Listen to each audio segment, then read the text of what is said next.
Assalamualaikum warahmatullahi.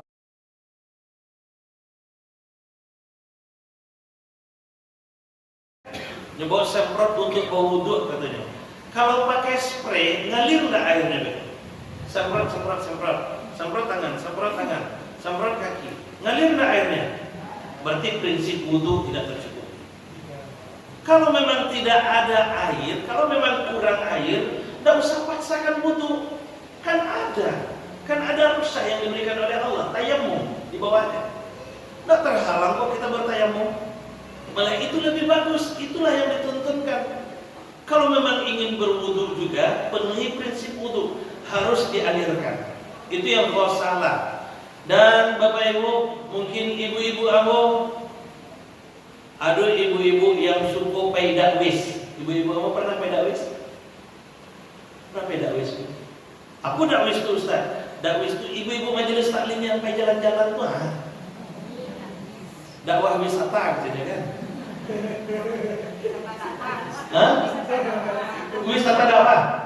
Nah itu malah lah wisata dakwah pada wisata kan? Pai jalan-jalan lupa membawa badak. Ketika tiba waktu sholat zuhur, awak kabar wudu, apa acaranya lagi? Akhirnya ada beliau kau ambil air badak 8 sunnah. Kacau wudunya. Kacau wudunya tuh Bapak. Pernah ada bantunya sih. Insya Allah tidak. Jadi Bapak Ibu, prinsip pertamanya bahwa salah itu ngalir, berarti alirkan airnya. Ambil airnya, menggenang air di tangan awak, wasiraman kamu bawa mengalir di wajah awak, itu baru terpenuhi prinsip wasalah. Baru beko digisa-gisa, digosok-gosok, diratakan ke seluruh wajah kita. Itu prinsip pertama dulu. Nah, sekarang kita ke wajah lagi. Falsilu wujuhakum. Wujuh itu wajah. Wajah itu yang mana? Wajah itu Bapak Ibu mulai dari normalnya tumbuh rambut. Siko normalnya. Ini wajah, berarti iko ke bawah ke wajah. Sampai batas kiri kanan pangkat telinga. Kemudian di bawah telinga ada ujung rahang. Rasa-rasa ini Bapak Ibu, ada ujung rahang di situ. Di bawah telinga, kare itu kan, ujung rahang sampai ke bawah. Nah, sampai ke siku. Di siku, di sini ini batas wajah, Tiba di bawah Bapak Ibu ada dua pendapat. Pendapat pertama, batas bawah wajah itu di ujung dagu nih. Ini pendapat pertama. Pendapat yang kedua, batas bawah wajah itu dua ruas jari di bawah dagu. Begini mengukurnya. Nah, di situ batasnya. Ibu Ambo ngambil pendapat yang pertama atau yang kedua? Batas wajah sampai ujung dagu atau dua ruas jari di bawah dagu? Dua ruas jari di bawah dagu. Kalau di ujung dagu, maka pakai talakun yang ada tapak. Ada kan Bu? Talakun yang pakai tapak kan? Sehingga ketika pakai talakun, risikonya tertutup. Karena memahami bahwa batas wajah itu sampai di sini. Nah, kalau memahami bahwa batas wajah itu ada dua ruas jari di bawah dagu, berarti sampai ke sini. Ngambil yang pertama atau yang kedua? Yang kedua, karena rata-rata telakumnya tidak pakai tapak, kalaupun pakai jilbab sampai ke siku, sehingga di siku kelihatan. Nah, kalau memang iko masuk wajah, maka dia boleh terlihat, dia tidak masuk aurat. Lewat dari dua ruas jari dia masuk aurat lagi. Itu ukurannya. Aku lah ukuran lain tidak lewat dari dua ruas jari, dari depan. Kalau lain tidak lewat, maka insya Allah aman. Lain tidak nampak aurat dulu. Tapi kalau lewat, itu tarik ke bungkuskan. Itu dia. Terus itu bahaya Bapak Ibu. Karena ini aurat. Terlihat aurat beku ketika sholat kok kacau. Nah itu. Oke, itu batasan wajah. Nah sekarang Allah suruh siram, basuh wajah itu. Berarti basuh keseluruhannya. Mulai dari atas tadi sampai ke bawah. Nah caranya kenapa pakai keran tuh? Ibian keranyo, tampuang ayinyo, siram dari atas. Tarik ke bawah. Kalau lagi pakai dua tangan, tarik ke bawah. Sudah itu ratakan ke kiri dan ke kanan. Jadi ayat 7 diambil Ustaz. Iya, nak mustakmal Ustaz, tidak. Yang mustakmal itu kalaulah jatuh dari wajah awak, lalu kemudian tatampunglah di bawah. Tatampunglah di bawah. Tuh ambil lo yang di bawah tuh beliau. Itu yang mustakmalnya. Tapi kalau masih di wajah awak, ratu-ratuan, ad-dalak namanya, ratu-ratuan, maka itu tidak mustakmal dia. Tidak mustakmal. Jadi boleh. Jadi di ratuan ke kiri dan ke kanan. Jempol beko mengejar yang dua ruas jari di bawah dagu tadi. Telunjuk dan jari tengah membersihkan rongga mata, pangkal hidung, kemudian di bawah hidung. Kalau di dalam hidung kan sunnah di sebelum berwudu tadi. Nah, nih. Jadi mata itu dipisah dulu dan sampai beko. Mohon maaf Bapak Ibu, kamu pernah tamu tuh sudah sholat subuh salam-salaman masih gadang-gadang ciri matanya. Berarti tidak pas cara membasuh wajahnya. Itu kejadian Bapak Ibu. Maka digosok semuanya. Kemudian ke bawah yang pakai jangwi disela, taklilul lihyah namanya. Sela dari depan kemudian tarik sela lagi dari belakang. Sehingga semuanya kena dia. Kan jangwi kau tumbuhnya sampai 2 ruas jari kau. Berarti jangwi masuk wajah dia. Nah, begitu dia. Semuanya harus kena. Semuanya harus kena. Oke, Bu? Jawab Ibu. Terus lanjut. Wa aydiyakum ilal marafiq, dan basuhlah tanganmu sampai ke siku. Lihat bahasanya Bapak Ibu. Basuhlah tangan sampai ke siku. Pakai ila di situ. Ilal marafiq. Ila itu dalam bahasa Arab namanya harful lil ghayah. Huruf untuk menunjukkan tujuan. Huruf untuk menunjukkan tujuan. Ilal mirfaq berarti tujuannya mirfaq. Tujuannya siku. Kalau tujuannya siku berarti membasuh tangan mulai dari ujung jari. Berarti membasuh tangan itu mulai dari ujung jari. Ada enggak orang yang basuh tangannya dan kerannya adoan jarinya, sikunya? Sogosok. Ada enggak Bapak Ibu? Ada.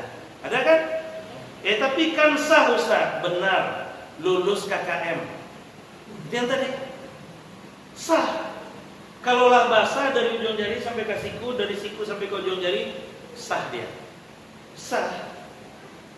Tapi nilainya di mana? Bapak Ibu akan berbeda. Misal si A ketika berwudu membasuh tangannya dari ujung jari sampai ke siku. Si B ketika berwudu membasuh tangannya dari siku ke ujung jari. Sholatnya di tampek yang sama, di saf yang sama, nilainya beda. Nilainya beda Bapak Ibu. Karena tuntutannya beda. Tuntutan dan tuntunannya beda. Sama jawab Bapak Ibu. Misal awak suruh anak cucu awak, Yul, balian lama nak cu, balian mama sampo clear kakadai lah. Pailah anak cucu awak tadi kakadai. Tiba di kadai nyobali sampo sansil misalnya. Pulangnya ke rumah, tiba di rumahnya lagi sampo sansil tadi kawan. Sama-sama sampo dah Bapak Ibu. Sama-sama sampo kan? Tapi sesuai dengan dengan apa yang awak minta? Tidak. Nah, itu dia. Oke Bapak Ibu. Nah, sekarang Allah maunya basuh tangan itu dari ujung jari sampai ke siku. Kini awak agih dari siku ke ujung jari. Agih dari siku ke ujung jari. Di situ masalahnya. Bapak Ibu. Nah, nilai kita di sini. Maka kejar nilai itu. Oke Bapak Ibu. Dan disentuh kalau kawan. Nah, maka membasuh tangan itu dari ujung jari baru sampai ke siku. Itu cara. Oke, nah selesai. Kita percepat saja. Wamsahu biru'usikum, imsahlah kepalamu. Bahasanya dirubah oleh Allah. Lihat hebatnya bahasa Al-Quran. Untuk kepala, untuk wajah dan tangan tadi bahasanya ghosala. Ghosala itu airnya mengalir kan? Sekarang untuk kepala bahasanya masaha. Bahasanya masaha, berubah bahasanya Bapak Ibu. Ini membasuh juga tuh, tapi pakai masaha. Masaha itu berarti airnya tidak perlu ngalir. Airnya tidak perlu ngalir tuh. Maka untuk kapalo tidak perlu disiram kapalo. Tapi carilah anak-anak awak tuh, anak tepeki awak mau wudhu tuh. Menambil ini siraman ke kapalo betul lah mandi. Ya kan? Banyak tuh kan kejadian seperti itu kan. Padahal tuntutannya beda. Tuntutannya bukan disiram, tapi diusap pakai masaha. Jadi masaha itu bagaimana? Masaha itu diusap, dibasuh tanpa air mengalir. Baca caranya. Jadi diambil airnya ditumpahan balik. Ditampung airnya, tumpahan balik. Air yang lengket di tangan itu yang usapkan ke kepala. Itu yang masaha. Itu yang masaha. Oke? Nah, jadi untuk kepala hanya masaha. Tidak perlu pakai ghosala. Nah, lanjut. Kemudian ada huruf ba. Ini khusus untuk kepala, pakai huruf ba. Kepala itu roksun, jamaknya ruus. Tapi di situ pakai ba di awalnya. Biruus. Wamsahu biruus. Ba, ada huruf ba di situ. Ba itu apa maknanya? Untuk ayat ini, ba itu banyak maknanya Bapak Ibu. Ba itu ada 14 makna. Ba itu ada 14 maknanya. Tapi untuk ayat ini ada beberapa makna. Makna yang pertama, ba itu bermakna kulluh. Kulluh itu semua. Berarti mengusap kepala itu semuanya. Kepala itu yang dimaksud, yang roksun itu yang bagian mana? Mulai dari normalnya tumbuh rambut sampai batas bawah yang tumbuh rambut di sikuan. Yang panjang rambut tidak perlu diusap ke bawah karena yang diminta bukan rambut, yang diminta itu kepala. Jadi kepala itu dari sini sampai ke sini. Maka Nabi Bapak Ibu ketika mengusap kepala itu, beliau ambil airnya diusapkan dari depan sampai ke belakang. Sampai ke belakangnya. Nah, jadi sampai ke belakang Bapak Ibu. Itu yang bermakna kulluh. Nah, Bapak Ibu, yang bermakna kulluh mengusap kepala ini ada juga dua caranya.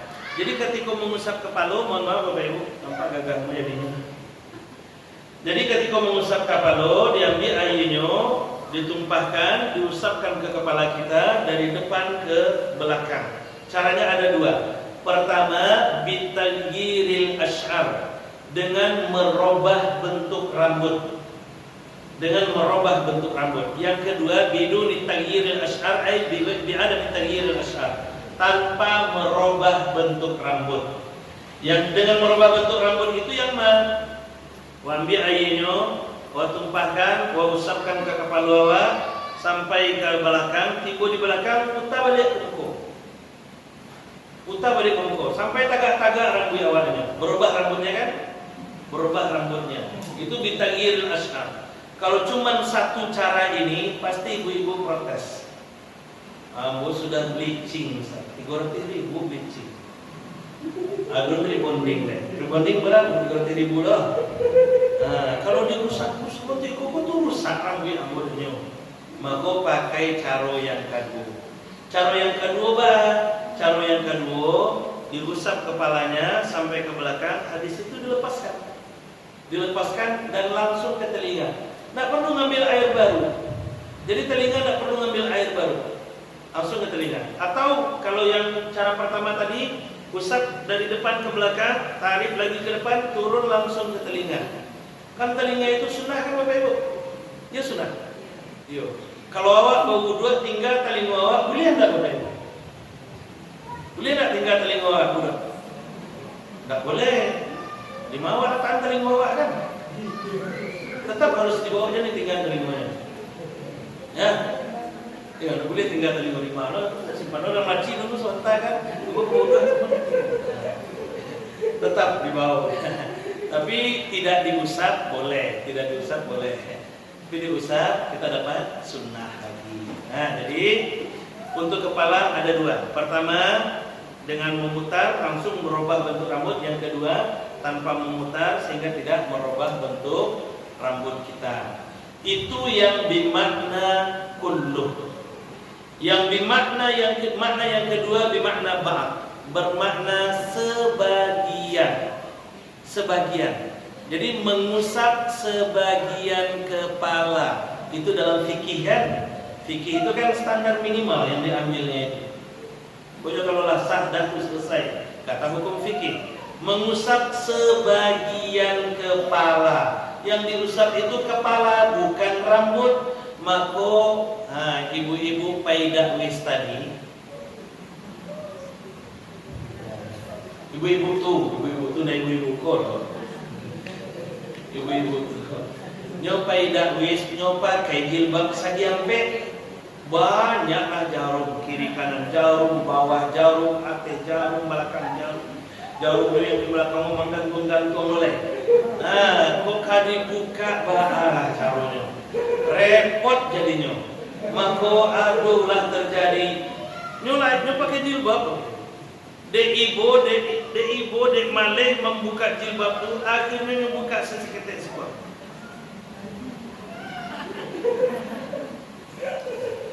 Ada yang benda itu?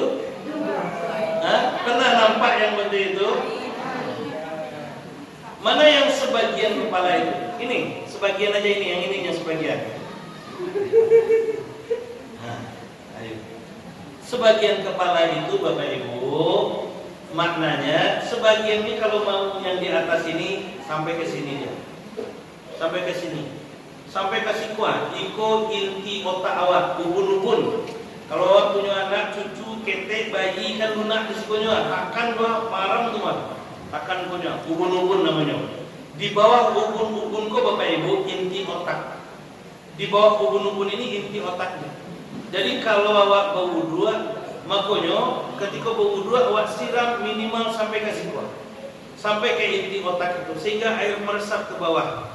Itulah makna salah satunya dari apa yang disampaikan oleh Rasulullah. Apa kata Rasulullah? Kalau kamu marah berwudulah. Kalau awak berang-berang bau wudu lah. Apa gunanya? Kalau awak bau wudu, beko awak usap kepala, air menyerap langsung ke inti otak kita, lalu kemudian pikiran kita jadi jernih, tak jadi awak berang-berang. Teredam marah kita. Luar biasa sekali. Itu Bapak Ibu. Jadi cara menghilangkan berang itu cuma dua. Yang pertama bau wudu, yang kedua baca amin. Yang pertama bau wudu, yang kedua baca amin. Jadi kalau ibu-ibu besok ke berang-berang karena baca amin lah sedang berang-berang. Jadi bantu awak betul.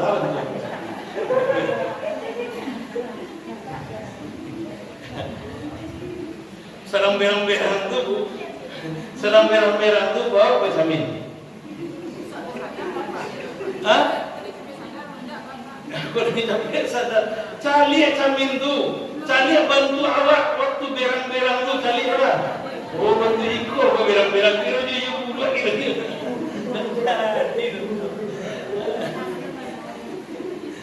Tapi jadi pacar caminnya. Ikut ada berang-berang kan, dia kan, bapak pacar caminnya kan. Ubednya itu saja.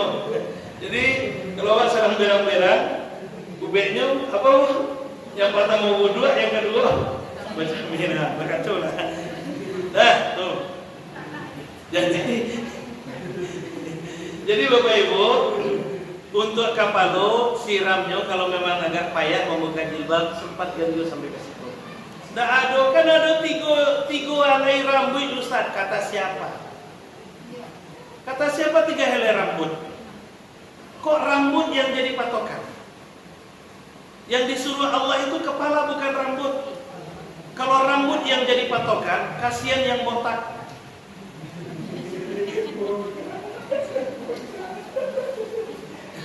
Atau orang yang sudah tahallul, cukup abi nyobot rambutnya kan? Apa ale?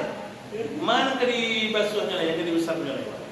Kalau memang rambut jadi patokan, kok 3 helai rambut yang jadi patokan? Ini kepala. Yang jadi patokan itu kepala. Disitulah keadilan Allah. Satiu orang punya kapalo tapi tidak satiu orang punya rambut. Tidak satiu orang punya rambut, tapi satiu orang punya kapalo, makanya kapalo yang dimaksud. Kapalo yang diusap. Nah itu. Jadi sebagian itu maknanya kalau normal Bapak Ibu sampai ke sini. Tapi ada makna sebagian yang lain. Kalau misalnya di siku awak pas musim durian, awak menungguan durian, sedang mengumpul-ngumpul durian, kiranya jatuh, pasti boleh kepala, plak. Tapa soba perban kepala ko. Aba acara mengusap kepala lain. Baca mengusap kepala lain. Makanya kalau mau nian durian tuh ajak kami, jadi awak bisa makan durian sama-sama kan? Hah? Ustaz bersama. Durian surang-surang saya.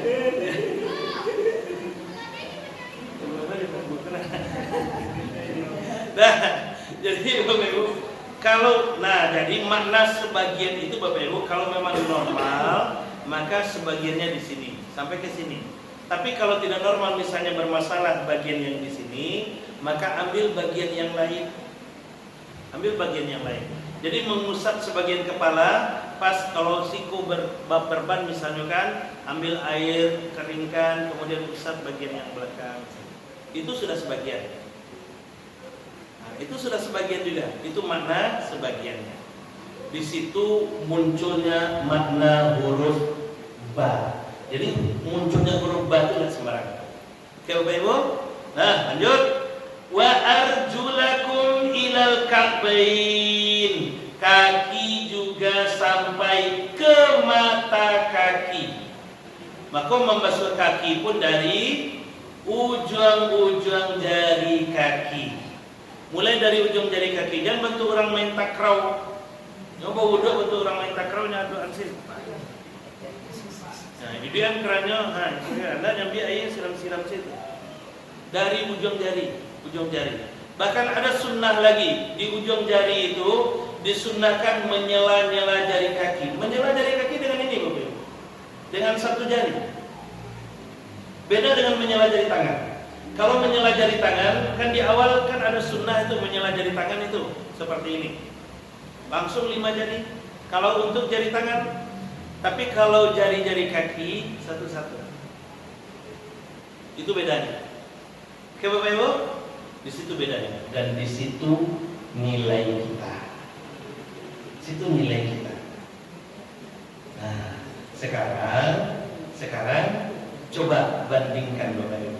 Coba bandingkan dengan apa yang sudah kita berikan kepada Allah. Apakah sesuai dengan yang dituntut oleh Allah melalui firman-Nya surah Al-Maidah ayat 6 ini. Coba bandingkan tuntutan Allah dalam surah Al-Maidah ayat 6 seperti ini. Lalu bagaimana yang kita praktekkan selama ini. Dan aku berharap mudah-mudahan sudah sesuai dengan apa yang diinginkan oleh Allah Subhanahu wa taala. Karena nilai kita ditentukan di wudu. Nilai kita ditentukan. Oke, lagunya ya Ustaz. Oke Bapak Ibu, sampai di situ terkait dengan wudu. Sementara sebelum ditutup, kalau adonan kebatannya silakan.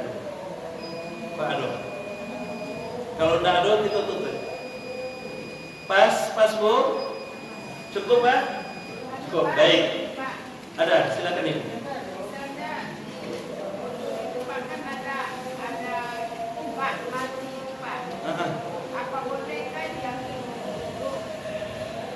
Air yang dalam bak mandi. Ya, air dalam bak mandi boleh tidak diambil untuk berwudu? Boleh, asalkan memenuhi syarat. Bapak Ibu, air itu yang suci dan mensucikan terbebas dari mustakmal jika debit air itu sebanyak 60 kali 60 kali 60. Lebar 60, panjang 60, tinggi 60 cm. Lebarnya 60, panjangnya 60, lebarnya 60, tingginya 60. Kalau lain segitu, maka itu tuh sudah bebas. Kalau udah lebih dari situ berarti bebas. tercampur pun dia bebas. Tapi kalau kurang dari itu, maka tercampur dia menjadi mustakmal. Itu standarnya. Ya, Bu? Nah, jadi kalian dulu lai cukupi ayo waktu kilo-kilo rinda. Kalau kurang rasanya, maka hindarkan tercampurnya air wudhu kita dengan air yang ada di dalam bak. Tapi kalau lai banyak, maka insya Allah aman. Ya, Bu? Oke. Baik Bapak Ibu, karena waktu Isya sudah masuk, kita cukupkan dulu sampai di sini. Mudah-mudahan ada manfaatnya buat kita bersama. Mohon maaf apabila ada kesalahan. Terima kasih atas perhatiannya. Kita akhiri dengan hamdalah. Alhamdulillahirabbil alamin. Subhanakallahumma bihamdik, asyhadu an la ilaha illa anta, astaghfiruka wa atubu ilaik. Assalamualaikum warahmatullahi wabarakatuh.